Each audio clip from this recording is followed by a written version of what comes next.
106 sumarios sanitarios se cursaron durante los días de fiestas patrias. Pese a las más de 73.000 fiscalizaciones reforzadas del plan Fondéate en Casa, hubo fiestas clandestinas y casi 3.000 detenidos. A partir del próximo lunes se autorizarán los viajes interregionales entre comunas que estén en las etapas 3, 4 y 5 del plan Paso a Paso. Fiscalía pidió hora para formalizar por delito sanitario al exfiscal y actual secretario del Senado, Raúl Guzmán, y a otras 5 personas. Las imágenes de las cámaras de seguridad demuestran que estuvo 1 hora y 17 minutos en un restaurante. Este material es clave para hacer la imputación, según la fiscal que encabeza la indagatoria. Además, agregó que lo más probable es que pida una pena de multa. Confusión total en Recoleta. Volvieron los locatarios y los clientes al popular barrio Patronato, pero también regresaron los cobradores de parquímetros, pese a que existe una resolución judicial desde principios del año pasado que les impide operar en la zona.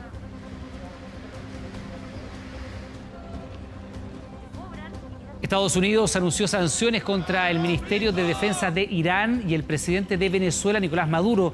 Los acusan de violar el embargo de armas que pesa sobre la República Islámica. El argumento fue rechazado por la mayoría de las naciones que componen la ONU.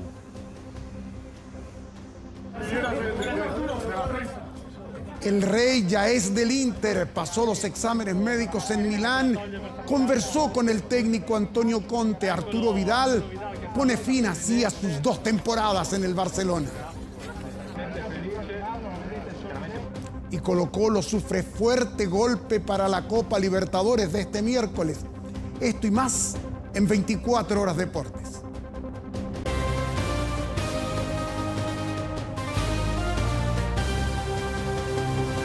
¿Qué tal? ¿Cómo están? Buenas noches, bienvenidos a las noticias. Los porfiados nuevamente no estuvieron ausentes durante este fin de semana de fiestas patrias en el país. Fíjese, se cursaron 106 sumarios sanitarios por reuniones sociales. En varios casos hubo incluso fondas clandestinas y carretes en la vía pública. Persecuciones.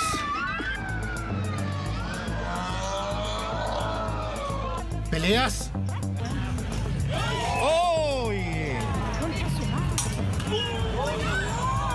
Fiestas clandestinas. Digo que le bajen la música, no lo escucho.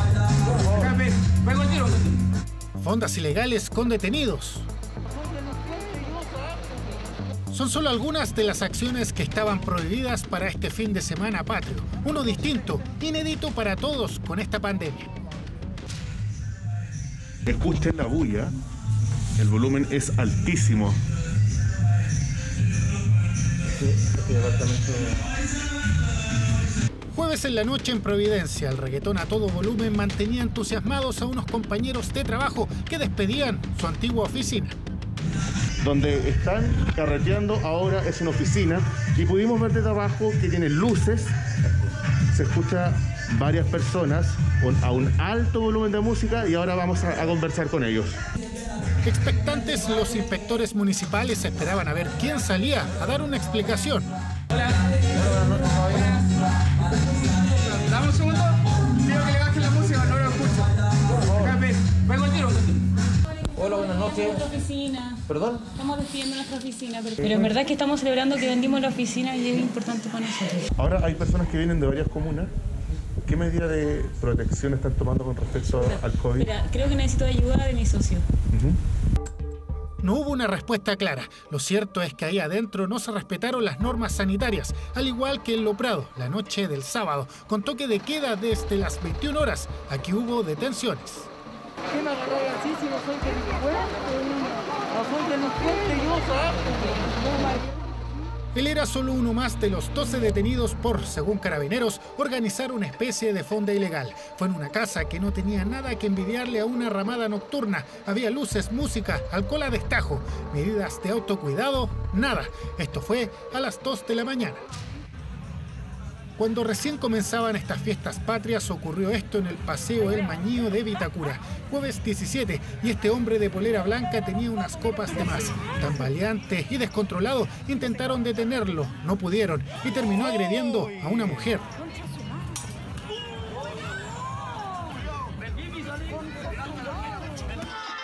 Esto es en Antofagasta. Había una decena de autos tuneados reunidos. Sábado 19, 6 de la tarde. Era una fiesta improvisada en la vía pública. Llegó Carabineros y comenzó una persecución. Era una junta, era una reunión, donde ellos, claro, se aglomeraron, digamos, en ese lugar. Existe una denuncia, Carabineros fiscalizó y se logró la detención de estas 2 personas. Hubo estrictos controles sanitarios desde el 17 al 20 de septiembre en todo el país. Por reuniones sociales se iniciaron solamente 106 sumarios sanitarios, 10 de ellos sí fueron iniciados por fiestas clandestinas, donde hubo una denuncia y en 10 de ellas había fiestas clandestinas que ponían en riesgo la salud de las personas. Para las autoridades el balance en general es positivo, pero como era de esperarse, no faltaron quienes pasaron por alto las normas en un fin de semana que era clave para evitar nuevos brotes de coronavirus en reuniones de todo tipo.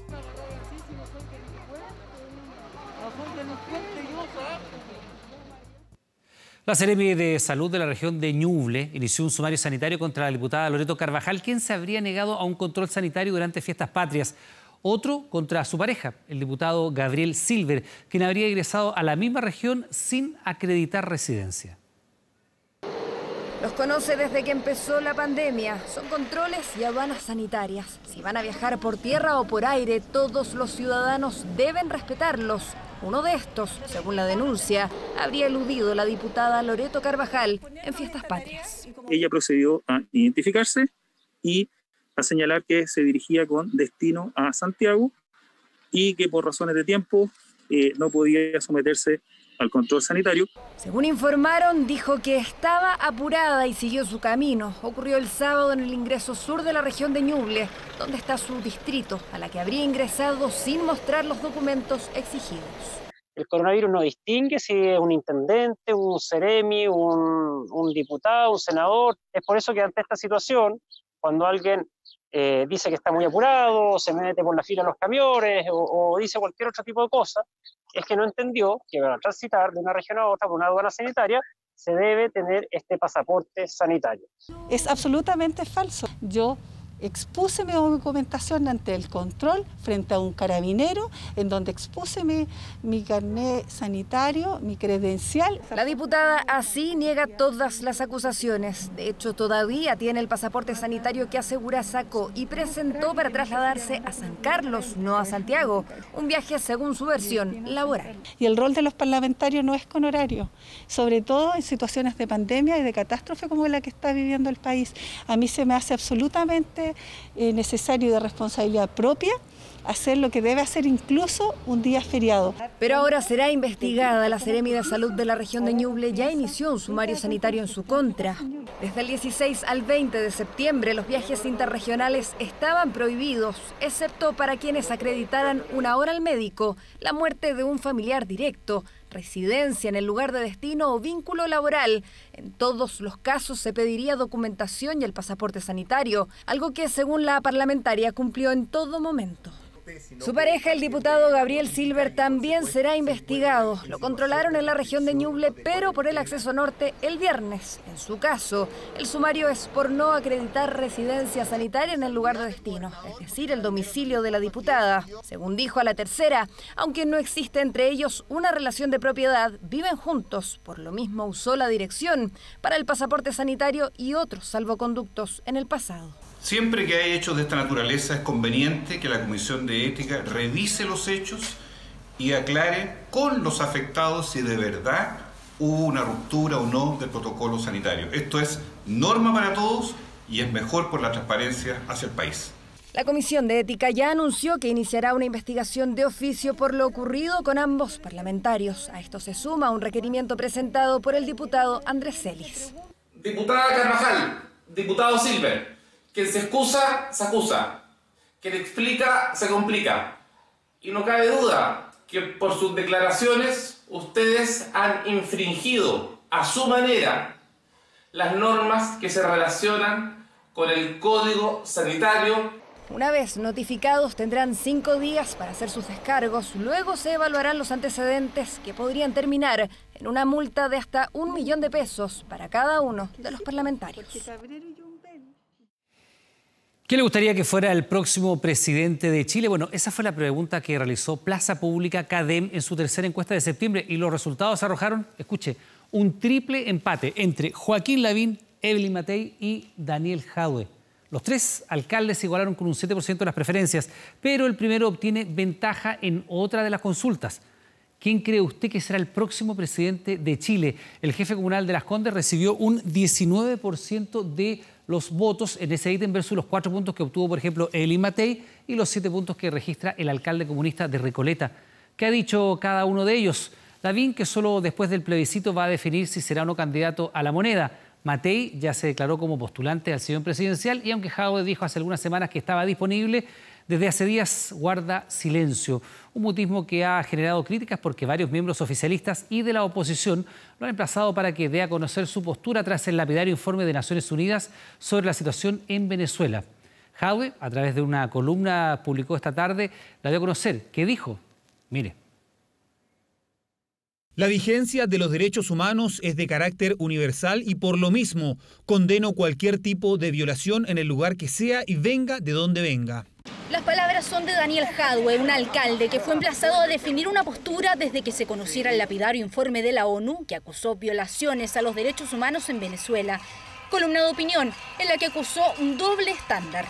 No han sido capaces de condenar las sistemáticas y flagrantes violaciones a los derechos humanos aquí en Chile y señaladas por variadas organizaciones internacionales. Ese es un vulgar empate en donde se falta a la verdad, en donde el Partido Comunista y Daniel Jadwe, candidato presidencial, se transforman en verdaderos negacionistas. Se trata de informes que dicen de las graves violaciones a los derechos humanos en Venezuela, los valoran y los aplauden.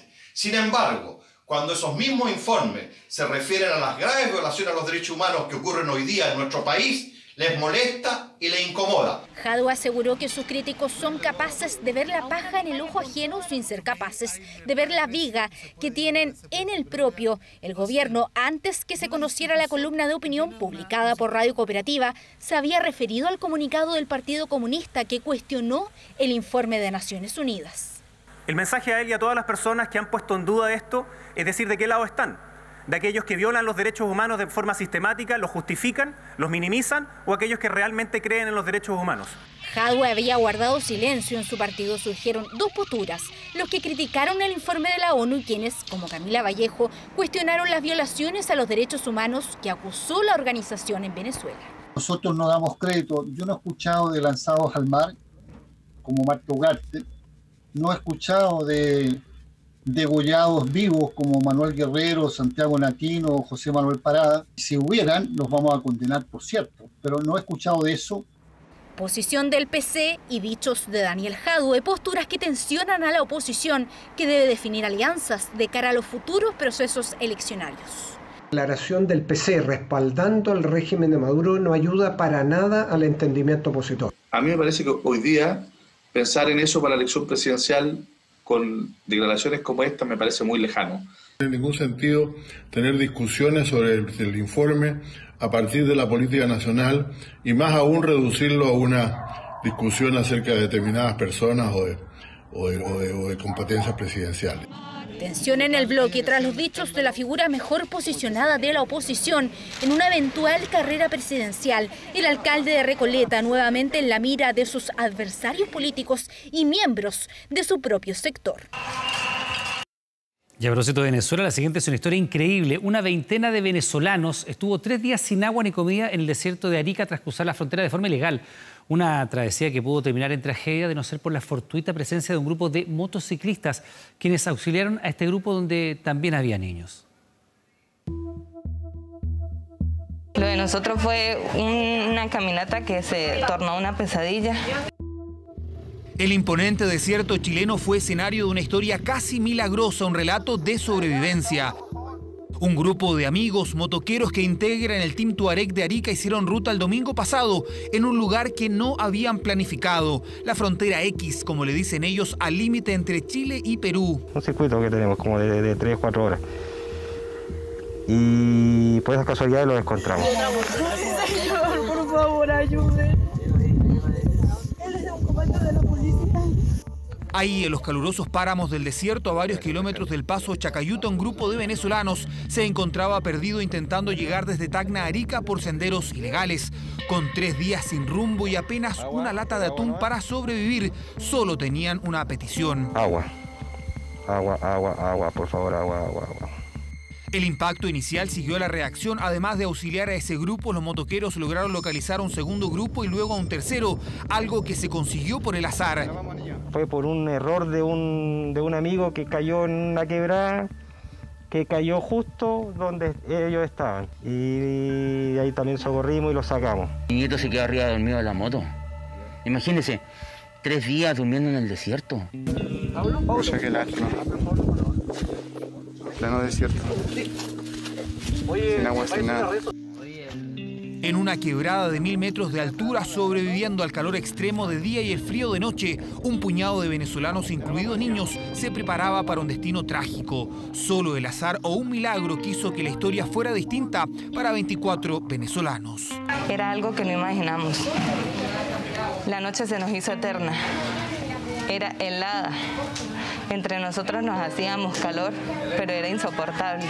La fogata no duró prendida ni 5 minutos. Un relato que estremece. Isabel es una de las sobrevivientes que llegó desde Táchira junto a su pequeña hija. Era parte de ese grupo encontrado en la quebrada. Ahí, donde las esperanzas se diluían, apareció la luz. Nosotros estábamos en un hueco, señor, estábamos en lo último así de una montaña.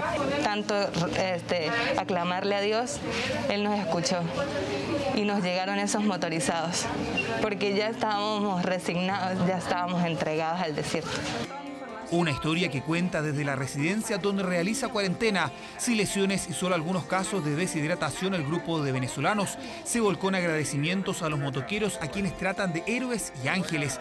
Ellos reflexionan sobre un episodio difícil de olvidar. Y ver niños, ver mamás buscando una vida y ver que si no llegamos, ellos podrían haber perdido su vida. De verdad, no hay palabras de repente para describirlo, pero hay que ayudar a la gente. Eso es todo. Un caso que solo confirma las preocupantes cifras de inmigración ilegal y que aumentan en época de pandemia. Y lo que llevamos a la fecha, desde que partimos con el estado de excepción del 18 de marzo a la fecha, llevamos cerca de 1.200 que han sido detenidos por ingresar por un paso no habilitado. Si cada vez que pasa una persona extranjera por los pasos no habilitados, quedan en cuarentena en nuestra ciudad. Tenemos 2 hoteles habilitados. Milagro o azar, esta es una historia que no se cuenta 2 veces. Un grupo de venezolanos que buscaba mejor vida en Chile perdió el rumbo y a punto también la vida. Una tragedia que evitaron estos héroes en 2 ruedas.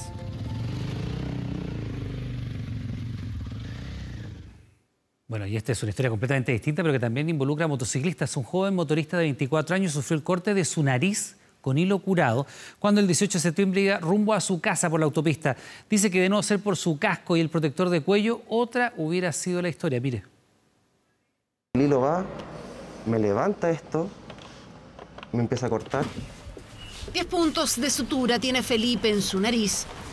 El 18 de septiembre yo venía de vuelta del trabajo hacia mi casa. Venía por autopista central, altura más o menos del Santuario Padre Hurtado, cuando me doy cuenta de repente que se me atraviesa un hilo. Hace 5 años que maneja motos, hace una semana se compró esta. La otra se la vendió a su primo. Esa tenía una antena que corta el hilo curado. No se la quiso sacar, se compró otra por internet, pero aún no llega.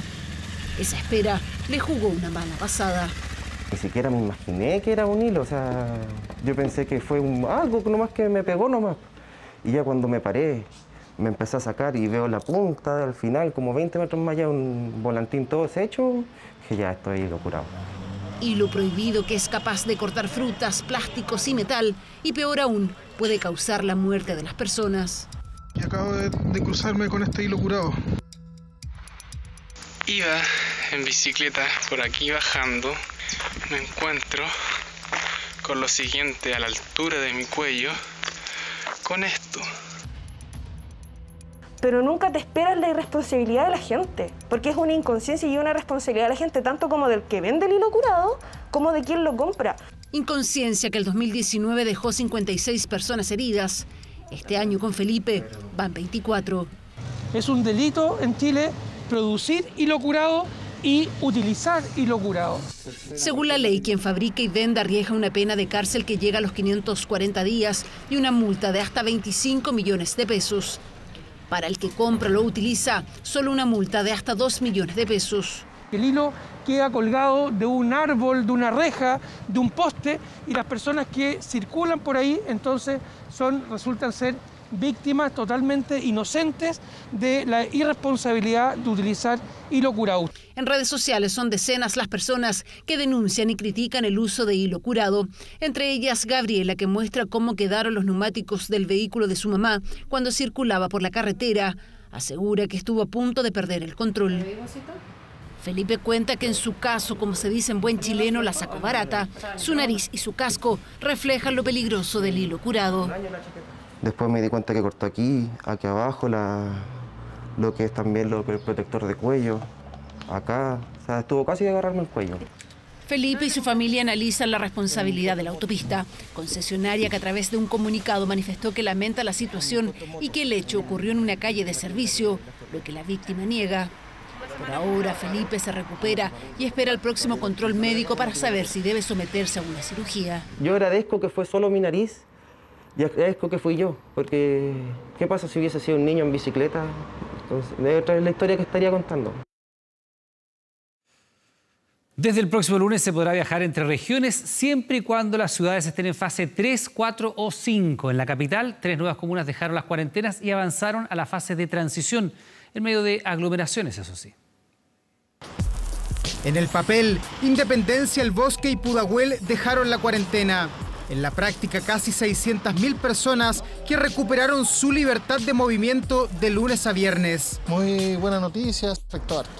En todos lados, psicológicamente, mentalmente, económicamente. A mí me parece bien, porque ya estábamos muy aburridos de estar encerrados, pero yo creo que la gente debería tomar conciencia y seguirse cuidando como nos hemos cuidado hasta ahora. La fase 2 se notó de inmediato en la zona norponiente de Santiago. Fueron más de 4 meses con restricciones y permisos acotados que, de acuerdo a los vecinos, se cumplieron solo a medias. Aquí cuarentena nunca hubo, siempre todo lo mismo, todo el flujo de gente todos los días. Lamentablemente vamos a estar una semana en desconfinamiento y luego vamos a tener que retroceder. ¿Por qué? Porque la gente no respeta la cuarentena, no respeta los toques de queda. En Independencia abrió la comuna y también el popular barrio de Las Telas. Hubo una verdadera locura por comprar hilos, elásticos y géneros. ¿Y en qué anda usted? Comprando tela para cortina. Sí, trabajo en cortinaje. Yo trabajo en costura y ya no tenía para trabajar. Que vine a comprar tela para los sillones. Ahora que abrieron, hay que venir a comprar el negocio para llevar el sustento para el hogar. ¿Y usted necesita telas para qué? Para trabajar, pues yo vendo en la feria. La gente adentro no tiene, entran de 2, de 3, entonces no se respeta, no se colocan la mascarilla. Las tijeras afiladas de este local volvieron a transformar en retazos los extensos paños de género. Un alivio luego de 147 días que estuvieron a punto de cortar para siempre esta actividad.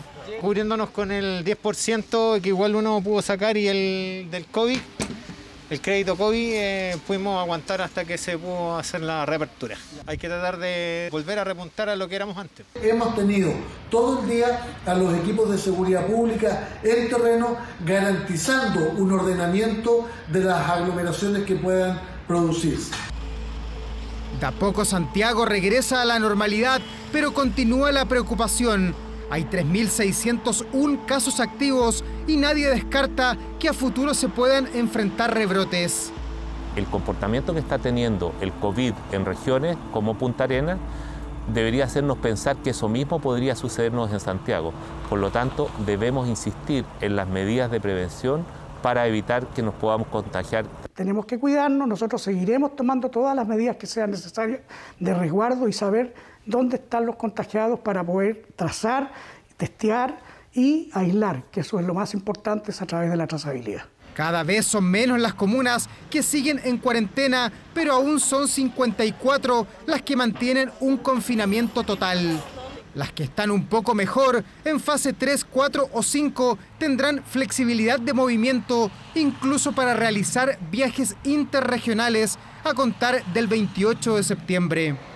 Personas que estén en comunas en preparación, apertura inicial y apertura avanzada, van a poder trasladarse entre las comunas que estén en la misma situación. No estoy de acuerdo, que se queden en su casita nomás, quédense en casa. Para nosotros que los cuidamos harto, que venimos lo justo y preciso nomás a comprar, es medio riesgoso el asunto. Por ejemplo, se podrá ir de Providencia a Concón, pero no a Valparaíso ni a Viña del Mar. Dos comunas que permanecen en fase 1 y que por lo tanto tienen una estricta cuarentena que debe mantenerse. Y en pleno brote de coronavirus en Magallanes, el intendente José Fernández renunció a su cargo. Fernández se encontraba ejerciendo el cargo desde el 13 de febrero de 2019. La renuncia fue aceptada por el presidente de la República y en su lugar se nombró como nueva intendenta a Jennifer Rojas, quien asumirá sus funciones a contar del 22 de septiembre. Renuncia que se da cuando la curva de contagios en la zona austral tiene en alerta a las autoridades. Este lunes, Magallanes de hecho registró un nuevo pic de casos con 248, cifra que incluso superó a la región metropolitana. Además tiene a 3 comunas en cuarentena y una de ellas, como Punta Arenas, lidera los casos activos de coronavirus. Dicen que cuando el río suena, piedras trae, ¿no es cierto? Y esto ya hacía bastante tiempo que estaban con estos rumores, así que en algún momento se esperaba que iba a ser efectivo. Solamente desearle a la persona que venga que tenga el mayor de los éxitos y todo el apoyo para poder hacer su gestión. A lo mejor ellos esperan que se tomen otros rumbos, ¿no es cierto?, en lo que es cómo se está manejando la región, y por eso te decía, o sea, uno permanece en estos cargos mientras toma la confianza, y después si ven que puede haber otra persona que lo pueda hacer de distinta manera, toman la decisión. El secretario del Senado, Raúl Guzmán, será formalizado por infringir medidas sanitarias. La fiscal Marcela Cartagena decidió pedir audiencia tras 2 meses de investigación, luego que Guzmán, junto a 2 funcionarios de la Fiscalía Sur, se reunieran en un restaurante de la comuna de San Miguel en plena cuarentena. En total serán 6 las personas formalizadas. ¿Está arrepentido de lo que hizo, señor Guzmán? Sin duda es incómodo, o sea, para cualquiera es incómodo una situación de esta naturaleza. Vamos a tenernos al resultado de esa investigación. Decisión adoptada por la fiscal Marcela Cartagena tras casi 2 meses de indagatorias. Finalmente, el secretario del Senado, Raúl Guzmán, será formalizado por esta polémica reunión ocurrida el pasado 25 de junio. Se ha tomado la decisión y se ha actuado en consecuencia. En el día de hoy hemos presentado ante el 11º Tribunal de Garantía de Santiago una solicitud para formalizar al secretario del Senado. Investigación que sumó varios antecedentes. Primero, esta fotografía publicada por Radio Bio Bio, en la que se ve a Guzmán junto al actual asesor de la Fiscalía Sur, Roberto Contreras, y el fiscal Patricio Rosas, en plena cuarentena en un restaurante de la comuna de San Miguel. Segundo, las imágenes difundidas por TVN, en las que se aprecia al secretario del Senado ingresando al local y retirándose de él 1 hora y 20 minutos después, sin bolsas ni libros, aunque en sus explicaciones aseguró que fue por un delivery. Sin duda mi silencio ha generado una serie de especulaciones y también una serie de afirmaciones que no han provenido de mí. También mantendré este silencio y me referiré al tema en la oportunidad y en las instancias que estime pertinentes. Guzmán, por el fondo de las acusaciones, había guardado silencio y no será el único que deberá enfrentar la investigación. Se suman 5 personas más, entre ellos sus 2 acompañantes y el administrador del restaurante Loyola. Al fiscal Patricio Rosa, al asesor jurídico del Ministerio Público, el señor Contreras, al propietario del restaurante Loyola, efectivamente también a su nieto que se encontraba atendiendo ese día y a un comensal más. Proceso que no ha estado exento de polémica. El propio secretario del Senado criticó hace solo unos días esta investigación. Llama la atención es la forma como se han ventilado estos antecedentes. Sin duda puede afectar el debido proceso.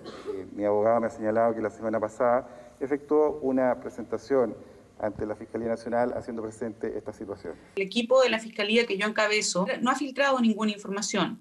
Derechamente, claro, puede haber filtraciones, pero cuando se dice que las hay, no se tienen por qué apuntar al Ministerio Público si sabemos que hay 5 abogados, lo digo responsablemente, que tienen acceso directo a todas las piezas de la investigación. Proceso que espera fecha de formalización, mientras en el Senado el debate tendrá que darse en las próximas horas. Y es que para la mesa de esta corporación, Guzmán debería ser suspendido mientras dure este proceso, determinación que deberá tomar la Comisión de Régimen Interno. Nadie me ha sugerido renunciar al cargo. En segundo lugar, tampoco he pensado en renunciar al cargo. Y en España crece la alerta por los rebrotes de coronavirus. Este lunes, casi 1 millón de personas volvieron al confinamiento en Madrid, que registra la mayor cantidad de contagios nuevos en todo el país. Las autoridades de la ciudad pidieron la ayuda de las Fuerzas Armadas para enfrentar esta segunda ola de la pandemia.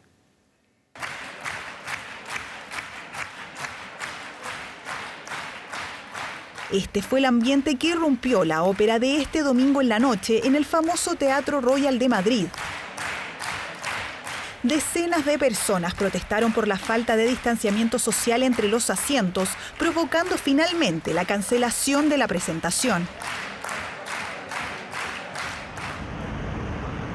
España inició este lunes una nueva fase de restricciones de cara al aumento de contagios que viven varias regiones del país.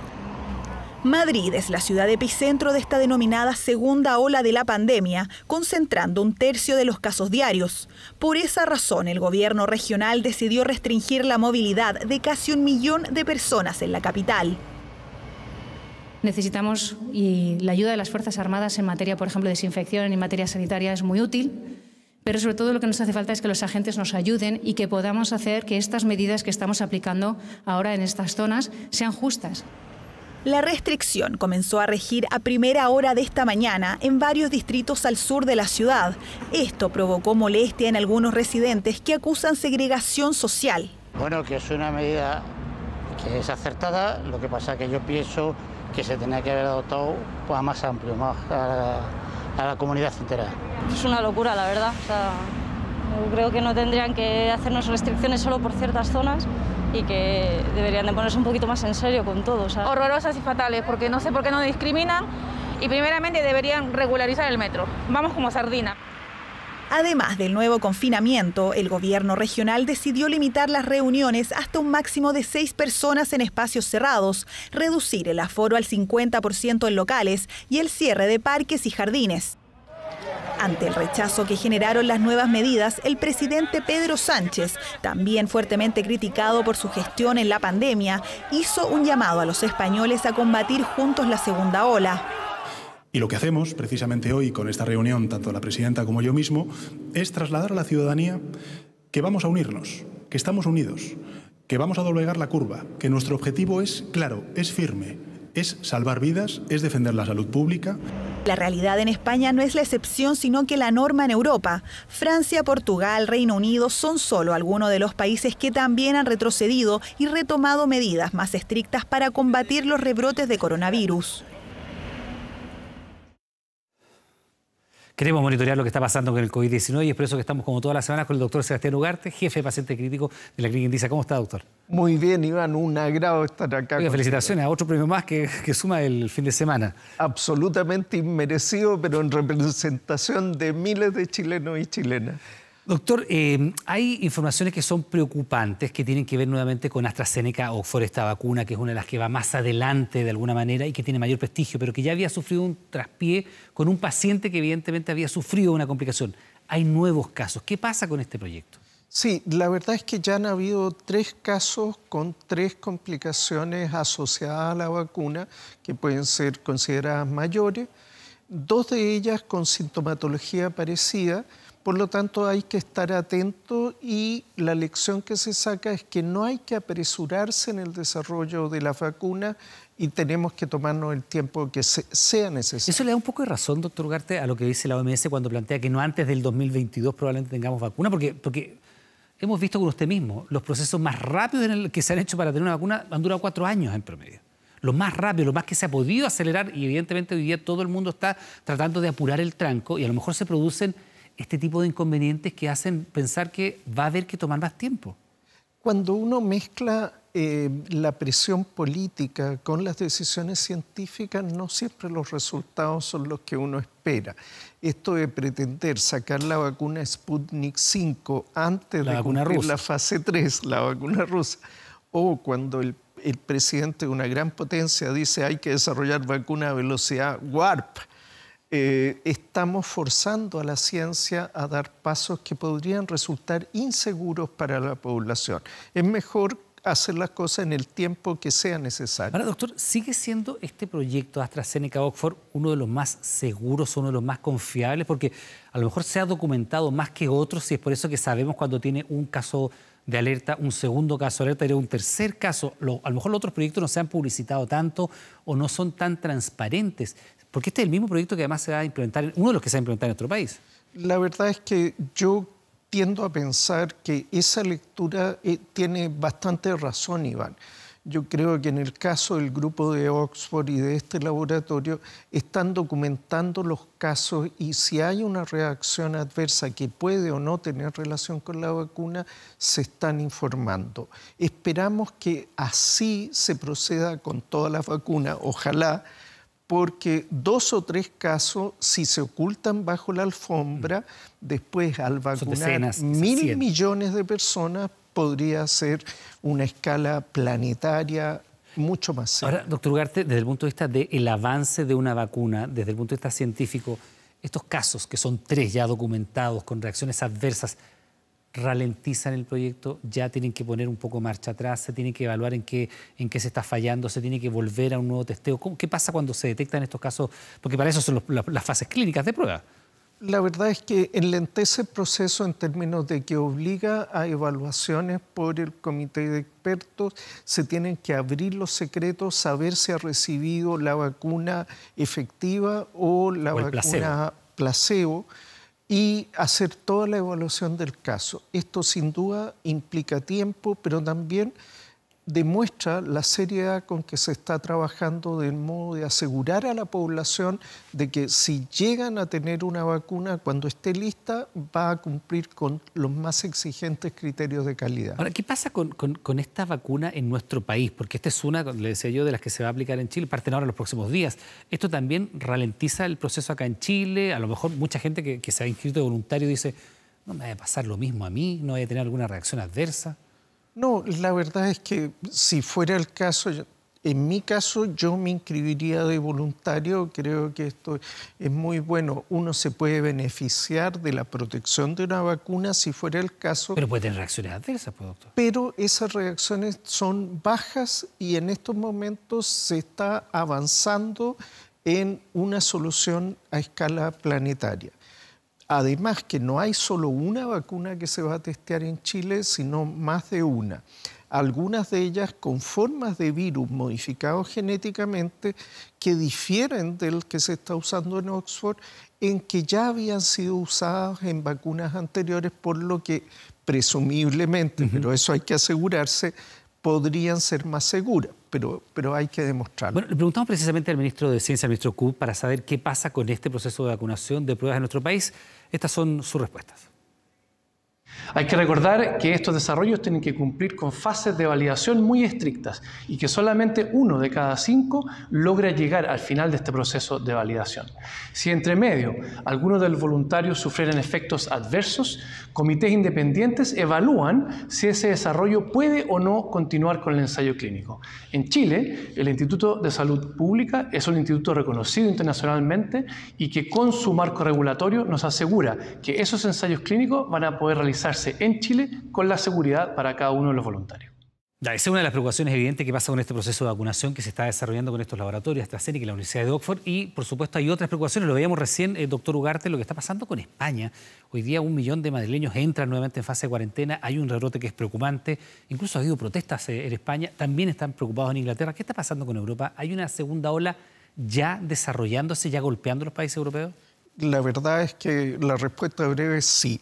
En Europa hay una segunda ola, eso es hay una segunda ola. En Europa Occidental el aumento de casos en Reino Unido, Francia, Alemania, España, por ejemplo, ha sido importante si vemos el número de casos bastante similar a lo que ocurrió con la primera ola. Si vemos en gravedad menor, Reino Unido preocupado por un aumento que tiende a ser exponencial, la Comunidad de Madrid complicada haciendo aislamiento de ciertas zonas y una comunidad que dice bastará con restringir en ciertas áreas cuando la comunicación en todo el Gran Madrid podría continuar avanzando. La situación es compleja y hay que mirarla de cerca. Bueno, hay que mirarla tan de cerca, doctor, que nosotros veíamos las cifras de Inglaterra, de Italia, de España por abril y nos alarmábamos de ver esas potencias económicas de rodillas frente al coronavirus y 2 meses después estábamos en lo mismo. Y le pregunto porque si vemos ahora lo que está pasando hoy en España, donde 1 millón de madrileños vuelven a la cuarentena, significa probablemente que nosotros, en 1 mes y medio más, en 2 meses más, podamos estar viviendo lo mismo. Porque si ellos están viviendo una realidad parecida, como usted nos dice, a lo que estaban enfrentando en abril, podremos nosotros, no sé, en octubre, avanzado esa fecha, quizás volver a lo que estábamos viviendo en junio. Me ha tocado hablar con otros especialistas que nos dicen que estamos en cifras nosotros de hoy día de lo que nos estábamos viviendo en mayo. Es decir, poquito antes del pic del coronavirus en Chile. La verdad es que es muy posible si miramos lo que ocurre en Punta Arenas, que vivió un gran aumento de casos, después tuvo un tiempo de calma, de tranquilidad epidémica y ahora están muy complicados nuestros amigos en Punta Arenas. Eso mismo puede empezar a ocurrir en otras regiones del país. Los números que muestra la Araucanía, que muestran los ríos, los que muestran otras zonas del país muestran aumento. Esto puede seguir el patrón de Punta Arenas si no lo detenemos y la gran preocupación es si llega al centro del país, la región metropolitana, Valparaíso y Viña, que son densamente poblados, cambian dramáticamente los números globales del país. Hay que aprender de la experiencia de Europa. Ya, pero eso está produciéndose, por ejemplo, en la región metropolitana, en algunas comunas que usted vea hoy día las cifras de trazabilidad o las cifras de contagio, el RE, en varias comunas está por sobre el 1.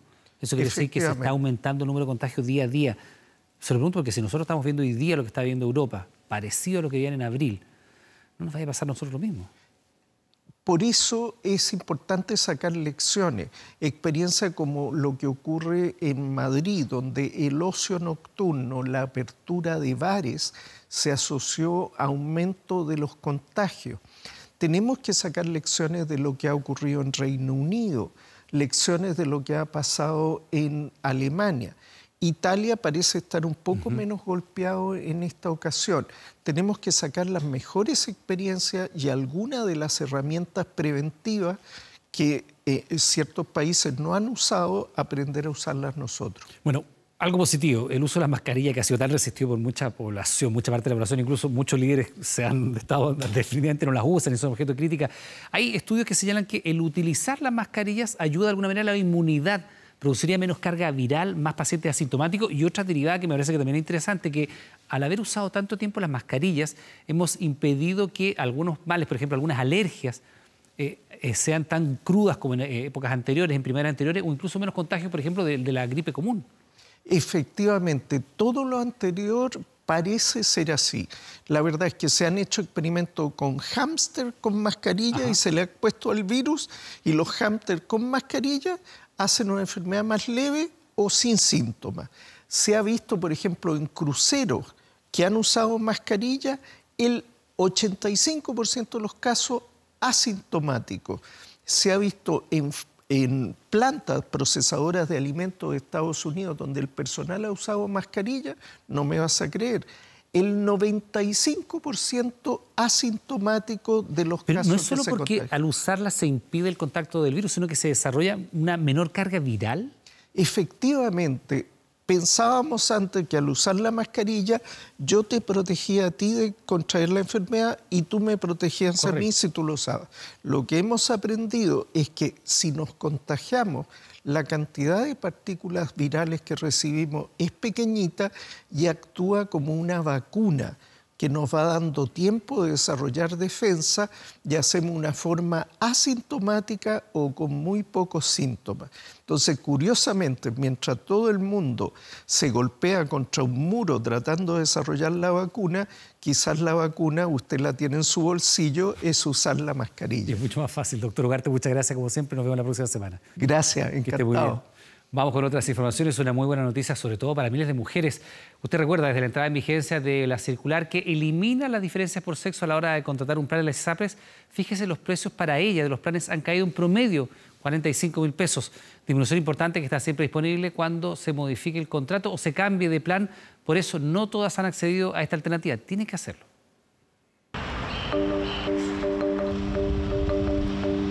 No he visto cambios en el cobro de la ISAPRE, para nada. No nos hemos dado cuenta.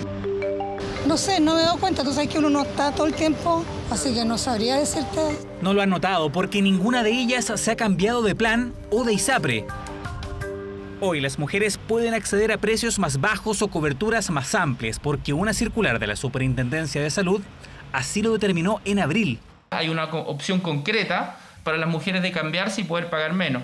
El regulador modificó la normativa y creó una tabla única de factores de riesgo, eliminando las diferencias por sexo, política que busca terminar con la discriminación, y desde entonces el precio promedio de los planes para las mujeres ha caído más de 45.000 pesos. Realmente se le puso el cascabel al gato. Basta con este tipo de discriminaciones. Esta medida es un avance, va en línea con corregir los problemas del sector. Cambios que la ISAPRES queremos apoyar para así mejorar el sistema. En marzo, una mujer de 30 años pagaba en promedio más de 200.000 pesos por un plan de ISAPRE. Después de la entrada en vigencia de la nueva circular, el monto cayó a 106.000, un 48% menos.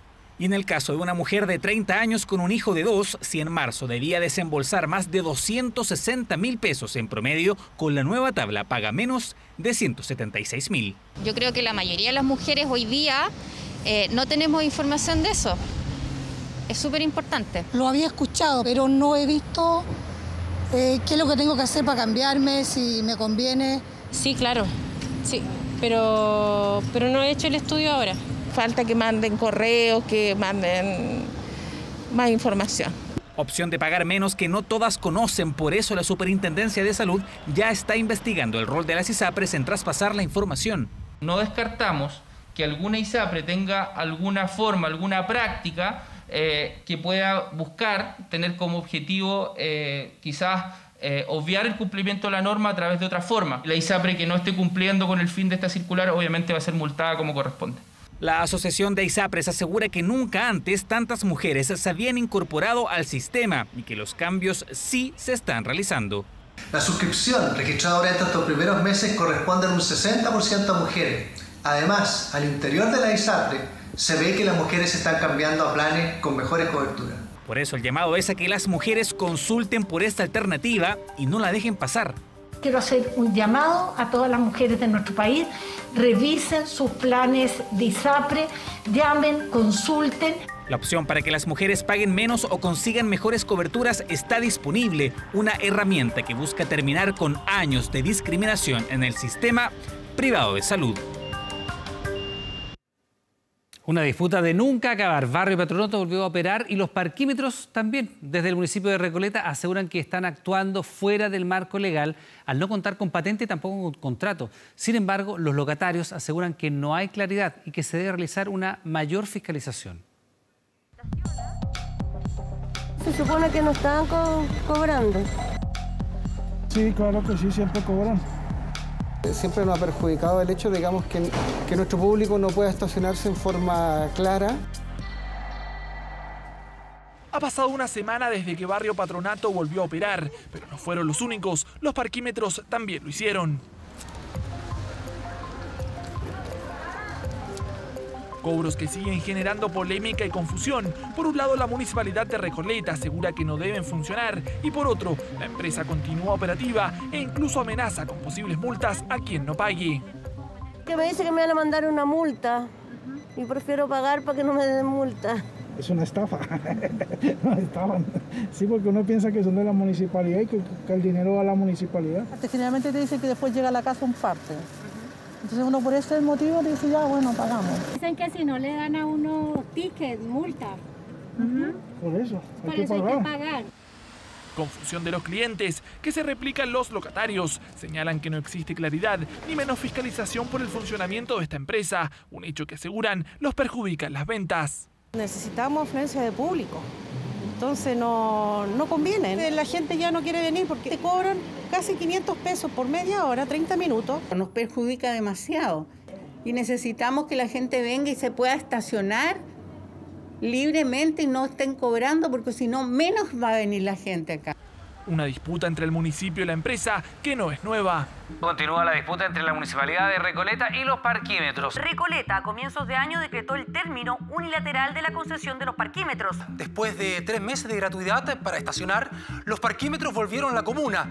Según la información que entregó la Municipalidad de Recoleta a través de un comunicado, la concesionaria a cargo de los parquímetros no cuenta con patente para operar en la comuna desde el año 2015, fecha en donde comenzaron una serie de litigios. El último se dio el 30 de enero de este año, donde el Tribunal Constitucional rechazó un reclamo interpuesto por la empresa.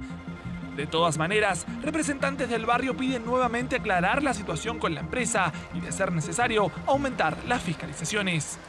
No deberían cobrar. Y legalmente el municipio le caducó hace mucho tiempo la concesión. Entonces hay un vacío que no realmente alguien tiene que poner el palo al gato, pero resulta que no existe fuerza pública para poder echarlo. Necesitamos, digamos, ojalá en un tiempo corto a lo mejor, toda esta situación se pueda aclarar para que nuestro público también pueda asistir al barrio y se sienta tranquilo, seguro.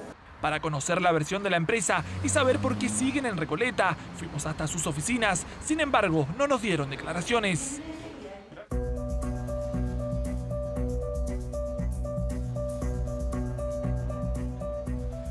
Una disputa que está lejos de terminar y que enfrenta nuevamente al municipio de Recoleta contra los parquímetros, que pese a los enfrentamientos, continúan operando. Atención a esta historia. Joaquín tiene 2 mamás, pero legalmente solo una. Pese a que la pareja firmó el acuerdo de unión civil, no pudieron inscribirlo como hijas de ambas en la libreta. Desde el móvil aseguran que sin cambios en la legislación, la única opción es exigir este cambio a través de tribunales de familia. No, mi gordo. Él es Joaquín León y ella sus 2 mamás. ¿Qué pasó, bebé? Rugiendo como su nombre. Rocío, su madre biológica, y Ana María, su mamá del corazón. Estas mujeres siempre soñaron con ser madres. Un accidente que tuvo Ana María adelantó la decisión. Ya llevaban 2 años juntas. Y cuando ya estaba en la clínica mal, Rocío me dice, yo creo que ya es el momento, porque nuestro hijo necesita a sus 2 mamás bien. Yo ahí dije, tiene toda la razón, ¿por qué no? Fueron a una clínica de fertilidad asistida. Al primer intento les confirmaron la mejor noticia de sus vidas. Como te digo, siempre quise ser mamá. Entonces, para mí era como, wow, un sueño cumplido. Fue emocionante. Yo lo sabía, pero no lo creía 100%, hasta el momento que me lo dijeron. Fueron muchos días de felicidad, tuvieron un embarazo tranquilo, sin inconvenientes. El momento del parto fue una sensación inexplicable. Fue lo más fuerte y la felicidad más grande que he sentido en mi vida, que no sabría explicarlo. ¡Agodo! Y yo vi todo, y vi cuando salió y cuando me lo pusieron, fue una sensación muy grande, fue un sentimiento muy grande que nunca pensé que iba a sentir en mi vida. Y sale mi hijo y lo apoyan en el pecho de Rocío y después en el mío. Y fue mágico. Es una sensación, como dijo Rocío, no se puede explicar. Es como un momento que no voy a olvidar nunca. Nunca. Pero toda esa felicidad se vio empañada cuando fueron a inscribir a Joaquín León al registro civil. Pudieran ponerle los 2 apellidos, pero en el certificado de nacimiento solo aparecía la madre biológica. Ana María me mandó la foto de la inscripción y fue muy duro verlo. Me puse a llorar, me dio mucha pena. Y no pena por nosotras, porque nosotras ya somos mujeres adultas. Pero el tema fue nuestro hijo, que es un ser que él no decidió venir al mundo. Lo trajimos desde nuestro amor máximo para hacerlo feliz, que sea un niño que tenga todos sus derechos. Y ver que al nacer ya sus derechos son vulnerados fue muy fuerte, la verdad. O sea, el día de mañana, si a Rocío, ni Dios lo quiera, le pasa algo. Si Rocío no está, tiene que viajar. Joaquín se queda solo conmigo y yo tengo que llevarlo al doctor, al médico. Yo no parezco como su mamá, yo no puedo decir nada de él. Anticipándose a lo que podía suceder en plena pandemia, esta pareja firmó el acuerdo de unión civil para que este pequeño quedara resguardado, pero en la libreta que tienen no pudieron estampar el nombre de Joaquín León. Hizo la ceremonia y todo, nos dijo, miren, aquí hay muchas hojas para que pongan a su hijo. Y la verdad es que yo le dije, no, lamentablemente no va a poder aparecer ahí porque la ley hoy día no lo permite. En el registro civil no hay cabida para que padres del mismo sexo puedan inscribir a su hijo o hija, porque la legislación actual no lo permite, una ley que data desde 1930. Somos su familia, pero legalmente el Estado no nos reconoce. El Estado reconoce que existen familias de igual sexo, pero no reconoce a esos hijos. Y eso es lo más fuerte. Solo hay casos excepcionales en los que padres del mismo sexo han tenido que acudir a la justicia para lograr el reconocimiento legal. Y lamentablemente, mientras no tengamos los cambios en la legislación, la única forma que tenemos hoy precisamente de proteger a ese menor, a ese niño y esa niña que no se le vean vulnerados sus derechos, es a través de demandas en los tribunales de familia que obliguen al Estado a tener que reconocer a ambas madres o a ambos padres como efectivamente un parentesco legal. Lo que nos falta es que legislen, porque la sociedad hoy en día ha avanzado, pero el Estado no. En el Congreso hay un proyecto de ley para modificar la actual ley de filiación, una ley que se adecúe a los nuevos tiempos con diferentes tipos de familia, como la de Joaquín León, Ana María y Rocío, que solo esperan un cambio para poder vivir tranquilos. El amor no va a faltar, ¿no es cierto?, a nuestro hijo. Los derechos y deberes sí faltan.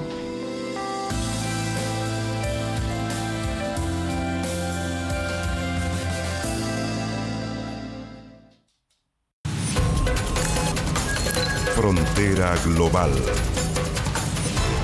Bueno, nuevamente hay tensión en Medio Oriente porque Estados Unidos ha vuelto a imponer sanciones económicas en contra de Irán. Anuar Farrán con nosotros, con Frontera Global. Anuar, ¿cómo te va? ¿Qué tal? Buenas noches. Hola, ¿qué tal? ¿Cómo están todos ustedes, Iván? Nuevamente un placer saludarte. Bueno, la pregunta que muchos expertos se hacen en estos precisos instantes es si finalmente Irán va a tomar en cuenta, va a tomar en consideración estas sanciones, porque no es la primera vez que el Estado persa, no es primera vez que Teherán recibe sanciones económicas por su programa nuclear. Pero ubiquémonos, Iván, un poco en el globo terráqueo, ubiquémonos un poco en el mapa y vamos a ver dónde está este gran país de 80 millones de habitantes. Es el 18º más grande del planeta. Está enclavado, ¿no es cierto?, en la profundidad de Medio Oriente, y vamos a ir avanzando de inmediato con las imágenes para mostrar, ¿no es cierto?, cuáles son los aliados, cuáles son los amigos que tiene Irán en esta zona. Por supuesto, Rusia, ¿no es cierto?, que es muy cercano al gobierno de Irán. Pese a que fueron enemigos en la década de los 80s, Irak e Irán hoy día se unen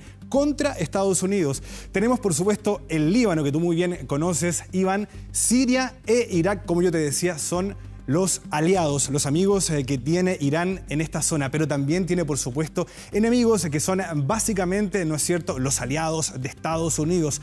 Nos referimos primero, ¿no es cierto?, a Israel, capital Tel Aviv. Tenemos también Arabia Saudita y a los Emiratos Árabes Unidos. Este es el mapa, esta es la composición geoestratégica, económica, política, militar que se da acá en Medio Oriente. Bueno, pero les comentaba yo que no es, ¿no es cierto?, la primera vez que Estados Unidos le impone sanciones económicas a Irán. La relación entre ambos países tiene un historial de tensiones que se ha ido incrementando en el último tiempo. Pero, ¿cuáles son las razones? ¿Por qué Irán se ha convertido en el mayor enemigo de Norteamérica en Medio Oriente? Todos los detalles los tenemos en el siguiente informe.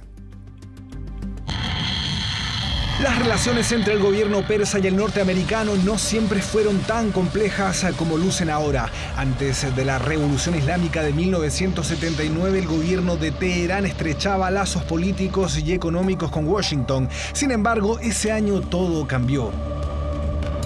En la génesis de este problema se encuentra el petróleo y también las diferencias religiosas y políticas. Irán es el quinto país que más crudo produce en todo el mundo y desde la llegada del Ayatolá Khomeini parte de las ganancias por el combustible fueron a dar a grupos como Hezbollah, que si bien tienen un brazo político en Líbano, también cuentan con otro armado. Eso convirtió a Irán en un enemigo de las políticas norteamericanas.